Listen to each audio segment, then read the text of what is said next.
Olá, que tal? Espero que esteja tudo bem com vocês. Hoje nós vamos falar sobre mais uma personalidade de Montpellier, santo protetor contra a peste e posteriormente contra as epidemias, padroeiro dos cirurgiões e dos inválidos. São Roque é nascido em Montpellier e celebrado no dia 16 de agosto, dia de sua morte. Vem comigo! Sem uma certeza concreta da data em que ele viveu, estima-se que ele tenha nascido entre 1295 e 1350 e que tenha morrido entre 1327 e 1390 em Montpellier ou na Lombardia. Filho de um rico mercador, ficou órfão muito cedo.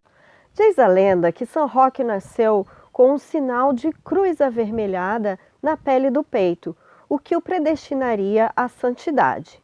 E desde muito cedo ele viveu uma vida ascética e se dedicou à caridade para com os menos afortunados.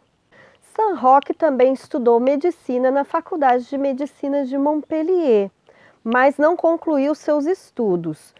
Por volta dos seus 20 anos, São Roque decidiu distribuir toda a sua fortuna, deixando uma pequena parte para o seu tio, que foi o seu tutor quando da morte dos seus pais, e sair em peregrinação a Roma. No decorrer do seu caminho, na cidade de Aquapendente, encontrou-a cercada pela peste.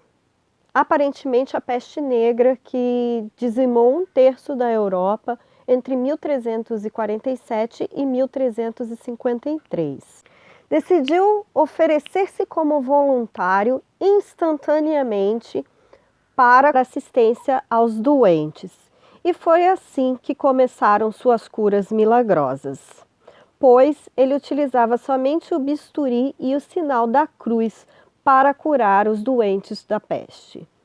Seguindo para outras cidades, essas curas milagrosas continuaram, revelando São Roque como um milagreiro. Na volta para Montpellier, após uma estadia em Roma, onde rezava todos os dias no túmulo de São Pedro e onde também curou várias vítimas da peste, São Roque também foi acometido pela peste.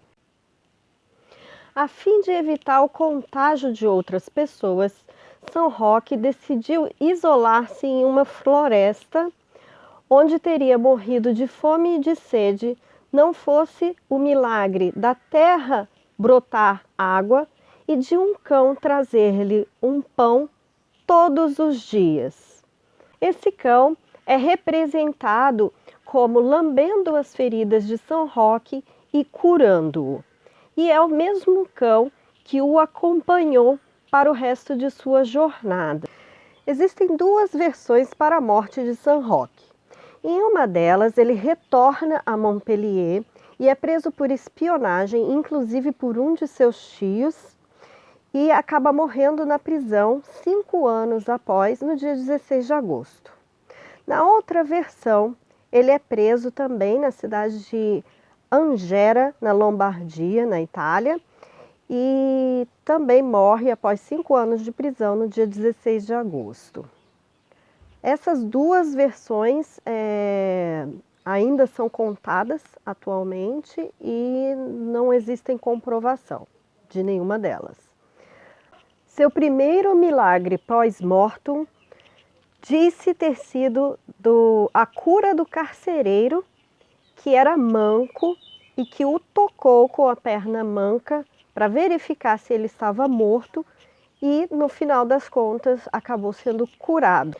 Sua canonização deu-se por devoção popular, o que era bem comum na época. O culto a São Roque se exacerba na época de epidemias, como na última grande epidemia de cólera do século XIX. Disse que sua ossada foi transportada para Veneza em 1485, transformando-se em objeto de grande veneração, e a cidade dedica-lhe uma festa anual. O santo, juntamente com São Lázaro, é sintetizado nas religiões afro-brasileiras como o orixá Omulu. São Roque é artisticamente representado como um peregrino acompanhado do seu cão e com um dos joelhos à mostra onde se possa ver suas feridas. E o vídeo de hoje vai ficando por aqui. Espero que vocês tenham gostado. Se inscrevam no meu canal, deem seu joinha. Aguardo vocês no próximo vídeo. Para os meus amigos católicos, rezem para São Roque para que ele nos proteja dessa pandemia. E para todos vocês, se cuidem porque vocês são muito importantes para mim. Aguardo vocês no próximo vídeo. Beijíssimos e em pé.